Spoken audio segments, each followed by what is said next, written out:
ನಮಸ್ಕಾರ ಸ್ನೇಹಿತರೆ, ನಾನು ಹಾಸನದ ಸಮೀರ್. ಸ್ನೇಹಿತರೆ, ನಮ್ಮ ತಾಯಿ ಹಾಸನದ ಮಿಷನ್ ಆಸ್ಪತ್ರೆಯಲ್ಲಿ ರಿಟೈರ್ಡ್ ಆಗೋ ತನಕನೂ ಸೇವೆ ಸಲ್ಲಿಸಿದ್ದಾರೆ. ಅವರ ಸಹೋದ್ಯೋಗಿ ಮಿತ್ರರು ಒಬ್ಬರು ಈಗ MG ರೋಡಿನಲ್ಲಿ ಒಂದು ಫುಡ್ ಕೌಂಟರ್ ನಡೆಸ್ತಿದ್ದಾರೆ. ಬೆಳಿಗ್ಗೆ ಇನ್ನು ನಾನು ಎದ್ದೇ ಇರಲಿಲ್ಲ, ಅವರ ಕಾಲ್ ಬಂತು. ಎಷ್ಟು ಪ್ರೀತಿಯಿಂದ ಅವರು ಗುಡ್ ಮಾರ್ನಿಂಗ್ ಮಗನೇ ಅಂತ ಹೇಳ್ತಾರೆ, ನೀವೇ ಕೇಳಿ. ಹಲೋ ಹಲೋ, ಗುಡ್ ಮಾರ್ನಿಂಗ್ ಮಗನೇ. ಗುಡ್ ಮಾರ್ನಿಂಗ್ ಹೇಳಿ. ಇದು ಅಜಯ್ ಕಳ್ಸಿದಾನೆ. ಅದ ಡ್ರಮ್ ಅಲ್ಲಿ ಮಾಡೋದು ಶೀಕ್ದು, ಹಾ ಅದನ್ನ ಒಂಚೂರು ನೋಡ್ಬಿಟ್ಟು ಹೇಳ್ತೀಯ ಮಗನೆ? ಆಯ್ತು, ಸರಿ ನೋಡ್ಬಿಟ್ಟು ಹೇಳ್ತೀನಿ. ಸರಿ ಮನೆ, ಸರಿ. ಕೇಳಿಸ್ಕೊಂಡ್ರಲ್ಲ ಸ್ನೇಹಿತರೆ, ಎಷ್ಟು ಪ್ರೀತಿಯಿಂದ ಮಾತಾಡ್ತಾ ಇದಾರೆ. ಇವರ ಮಾತು ಕೇಳಿ ಬೆಳಿಗ್ಗೆ ಬೆಳಿಗ್ಗೆನೆ ನಮ್ಮ ತಾಯಿಯ ನೆನಪಾಯಿತು. ಅವರಿಗೆ ರಿಕ್ವೈರ್ಮೆಂಟ್ ಇರೋದು ಬಾರ್ಬಿಕ್ಯೂ ಗ್ರಿಲ್. ಬನ್ನಿ ಈಗ ಆ ಬಾರ್ಬಿಕ್ಯೂ ಗ್ರಿಲ್ ಯಾವ ರೀತಿ ತಯಾರಿಸೋದು ಅಂತ ಸ್ಟೆಪ್ ಅಂಡ್ ಸ್ಟೆಪ್ ಆಗಿ ತೋರಿಸ್ಕೊಡ್ತೇನೆ. ಈ ಹಳೆಯ ಡ್ರಮ್ ಅವರೇ ಕೊಟ್ಟು ಕಳ್ಸಿರೋದು. ಈ ಡ್ರಮ್ ಮಾರ್ಕ್ ಮಾಡ್ಕೊಂಡು ಸರಿಯಾಗಿ ಮಧ್ಯಕ್ಕೆ ಕಟ್ ಮಾಡ್ಕೋಬೇಕಾಗುತ್ತೆ.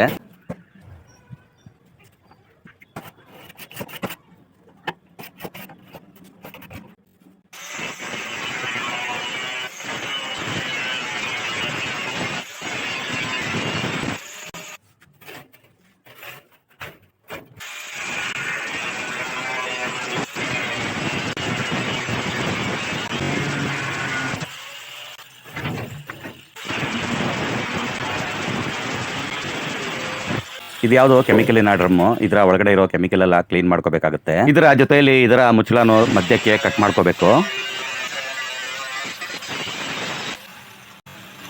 ಕಟ್ ಮಾಡಿರುವ ಮುಚ್ಚಳ ಎರಡು ಡ್ರಮ್ಗಳಿಗೂ ವೆಲ್ಡ್ ಮಾಡ್ಕೋಬೇಕಾಗುತ್ತೆ.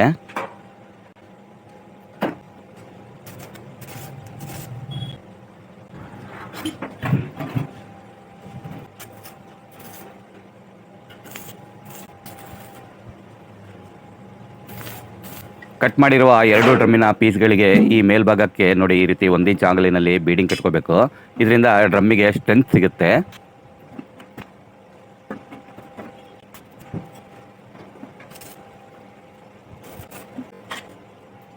ಡ್ರಮ್ಮಿನ ಎರಡು ಪೀಸ್ಗಳಿಗೂ ಬೀಡಿಂಗ್ ರೀತಿ ವೆಲ್ಡಿಂಗ್ ಮಾಡಿದ್ದೇನೆ. ಈ ರೀತಿ ಓಪನ್ ಆಗೋದಕ್ಕೆ ಇಂಚಸ್ ವೆಲ್ಡಿಂಗ್ ಮಾಡ್ಕೋಬೇಕಾಗುತ್ತೆ. ಇಂಚಸ್ ಕೊನೆಯಲ್ಲಿ ವೆಲ್ಡಿಂಗ್ ಮಾಡೋಣ. ಮೊದಲು ಇದಕ್ಕೆ ಸ್ಟ್ಯಾಂಡ್ ವೆಲ್ಡಿಂಗ್ ಮಾಡ್ಕೊಳ್ಳೋಣ.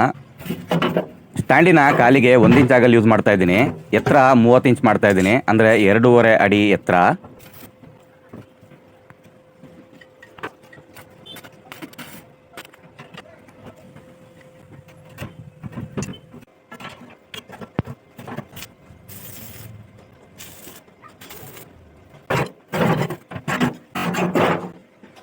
ಡ್ರಮ್ಮಿನ ಆಳ ಜಾಸ್ತಿ ಇರುವ ಕಾರಣ ಕೆಂಡ ಹಾಕಿದ್ರೆ ಮೇಲ್ಗಡೆ ಶಾಖ ಬರೋದಕ್ಕೆ ತುಂಬಾ ಲೇಟ್ ಆಗುತ್ತೆ. ಅದಕ್ಕೆ ಇದೊಂದು ಫ್ರೇಮ್ ಫಿಕ್ಸ್ ಮಾಡಿ ಇದರ ಮೇಲೆ ಶೀಟ್ ಇಟ್ಟು ವೆಲ್ಡಿಂಗ್ ಮಾಡ್ತೀನಿ. ಆಗ ನಮಗೆ ಎತ್ತರ ಸರಿಯಾಗಿರುತ್ತೆ. ಸ್ವಲ್ಪ ಇಜ್ಜಲ್ ಹಾಕಿದ್ರೆ ಸಾಕು. ಶೀಟ್ ಇಡೋಲ್ಲ ಅಂದ್ರೆ ಇದರ ಒಳಗಡೆ ಮಣ್ಣು ತುಂಬಬೇಕಾಗುತ್ತೆ. ನಮಗೆ ಎಷ್ಟು ಎತ್ತರಕ್ಕೆ ಬೇಕೋ ಅಷ್ಟೇ ಎತ್ತರಕ್ಕೆ ಮಣ್ಣು ತುಂಬ್ಕೋಬೇಕಾಗುತ್ತೆ. ಅವರ ರಿಕ್ವೈರ್ಮೆಂಟ್ ಪ್ರಕಾರ ಈ ಡ್ರಮ್ಮಿನಲ್ಲಿ 3 ಪಾರ್ಟಿಷನ್ ಮಾಡ್ತಾ ಇದ್ದೀನಿ. ತಂದೂರಿಗೆ 1 ಪಾರ್ಟಿಷನ್ ಓಪನ್ ಬಿಡ್ತೀನಿ. ಇನ್ನ 2 ಪಾರ್ಟಿಷನ್ಗೆ ಈ 3/4 ಇಂಚ್ ಸ್ಟೈನ್ಲೆಸ್ ಸ್ಟೀಲ್ ಫ್ಲಾಟಿನಲ್ಲಿ ಗ್ರಿಲ್ ಮಾಡ್ತೀನಿ.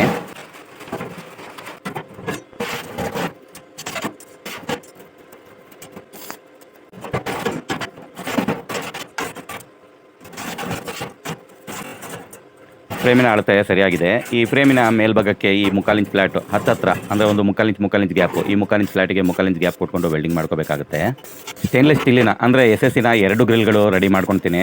2 ಗ್ರಿಲ್ಗಳು ರೆಡಿಯಾಗಿದೆ. ಡ್ರಮ್ಮಿನ 2 ಬದಿಯಲ್ಲಿ ಕುಕಿಂಗ್ ಮಾಡುವ ಸಾಮಗ್ರಿಗಳನ್ನು ಜೋಡಿಸಲು 2 ಸೆಲ್ಫ್ಗಳನ್ನು ತಯಾರಿಸ್ತೇನೆ.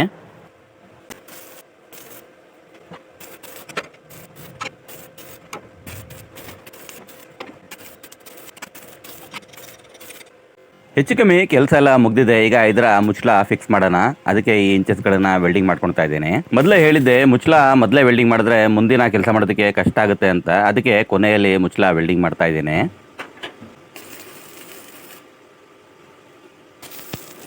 ಇಂಚಸ್ ವೆಲ್ಡಿಂಗ್ ಎಲ್ಲ ಮುಗ್ದಿದೆ. ಓಪನ್ ಮಾಡಿ ನೋಡೋಣ. ನೋಡಿ, ಸುಲಭವಾಗಿ ಓಪನ್ ಆಗ್ತಾ ಇದೆ. ಇದಕ್ಕೆ ಒಂದು ಸ್ಟಾಪರ್ ಬೇಕು. ಈ ಸ್ಟಾಪರ್ಗೆ ಚೈನ್ ಇಟ್ಟು ವೆಲ್ಡಿಂಗ್ ಮಾಡ್ತೀನಿ ಸ್ನೇಹಿತರೆ. ಚೈನ್ ಇಡೋಕ್ಕಿಂತ ಮುಂಚೆ ಡೋರ್ ಆಪರೇಟ್ ಮಾಡೋದಕ್ಕೆ ಒಂದು ಹ್ಯಾಂಡಲ್ ಬೇಕು. ಮೊದಲು ಹ್ಯಾಂಡಲ್ ವೆಲ್ಡಿಂಗ್ ಮಾಡ್ಕೊಂಡು ರಾತ್ರಿ ಹೊತ್ತು ಸೇಫ್ಟಿಗೋಸ್ಕರ ಬೀಗ ಹಾಕೋದಕ್ಕೆ 2 ಹೋಲ್ ಪೀಸ್ಗಳನ್ನ ಇಟ್ಟು ವೆಲ್ಡಿಂಗ್ ಮಾಡ್ತೀನಿ.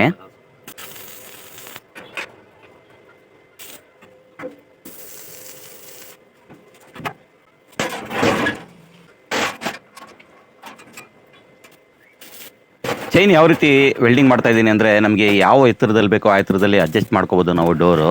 ವೆಲ್ಡಿಂಗ್ ಮತ್ತು ಗ್ರೈಂಡಿಂಗ್ ಕೆಲಸ ಎಲ್ಲ ಕಂಪ್ಲೀಟ್ ಆಗಿ ಫಿನಿಶ್ ಆಗಿದೆ. ಈಗ ಇದಕ್ಕೆ ಒಂದು ಪೇಂಟ್ ಮಾಡಬೇಕಾಗುತ್ತೆ. ಪೇಂಟ್ ನಮ್ಮ ಕಲರ್ ಯಾವ್ದು ಬೇಕು ಅಂತ ನಮ್ಮ ತಾಯಿಯ ಸಹೋದ್ಯೋಗಿ ಮಿತ್ರರಿಗೆ ಕೇಳಿದೆ. ಅವರೇ ತಂದು ಕೊಟ್ಟರು. ಅದೇ ಪೇಂಟ್ ಕಲರ್ ಮಾಡ್ತಾ ಇದ್ದೀನಿ.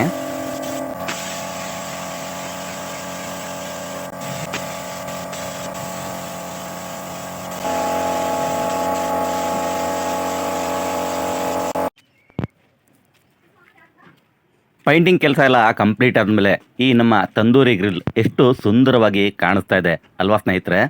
ನೋಡಿ, ಒಳಭಾಗದಲ್ಲೂ ಕೂಡ ಎಷ್ಟು ಸುಂದರವಾಗಿ ಕಾಣಿಸ್ತಾ ಇದೆ. ಈ ರೀತಿ ತಂದೂರಿ ಗ್ರಿಲ್ಗಳೆಲ್ಲ ತಯಾರಿಸೋದು ತುಂಬಾನೇ ಸುಲಭ ಸ್ನೇಹಿತರೆ. ನೋಡೋದಕ್ಕೆ ತುಂಬಾ ಹೆವಿ ಕಾಣಿಸುತ್ತೆ, ಆದ್ರೆ ಕೆಲಸ ತುಂಬಾನೇ ಸಿಂಪಲ್ ಆಗಿರುತ್ತೆ. ಎಲ್ಲರೂ ತಯಾರಿಸಬಹುದು ಅಂತ ನಾನು ಹೇಳ್ತಾ ಇಲ್ಲ. ಕೆಲಸ ಗೊತ್ತಿರೋರ ಹತ್ರ ನೀವು ಈ ವಿಡಿಯೋ ತೋರಿಸ್ಬಿಟ್ಟು ನಿಮಗೆ ಯಾವ ರೀತಿ ಬೇಕೋ ಆ ರೀತಿ ಈ ತಂದೂರಿ ಗ್ರಿಲ್ಗಳನ್ನ ತಯಾರಿಸ್ಕೋಬಹುದು. ನೀವೇನಾದ್ರೂ ಹೇಳಿ ಸ್ನೇಹಿತರೆ, ನನ್ಗಂತೂ ನೋಡೋದಕ್ಕೆ ಇದು ತುಂಬಾ ಸುಂದರವಾಗಿ ಕಾಣಿಸ್ತಾ ಇದೆ. ಹೇಗಿತ್ತು ಸ್ನೇಹಿತರೆ ಇವತ್ತಿನ ಈ ನಮ್ಮ ವಿಡಿಯೋ? ಕಮೆಂಟ್ ಮಾಡಿ ತಿಳಿಸಿ. ಇಷ್ಟ ಆದರೆ ಒಂದು ಲೈಕ್ ಮಾಡಿ ಸ್ನೇಹಿತರೆ. ತುಂಬಾನೇ ಇಷ್ಟ ಆದರೆ ನಿಮ್ಮ ಸ್ನೇಹಿತರಿಗೆ ಶೇರ್ ಮಾಡಿ ಸ್ನೇಹಿತರೆ. ಇಷ್ಟೊತ್ತು ನಮ್ಮ ವಿಡಿಯೋ ನೋಡೋದಕ್ಕೆ ಧನ್ಯವಾದಗಳು ಸ್ನೇಹಿತರೆ. ಜೈ ಹಿಂದ್.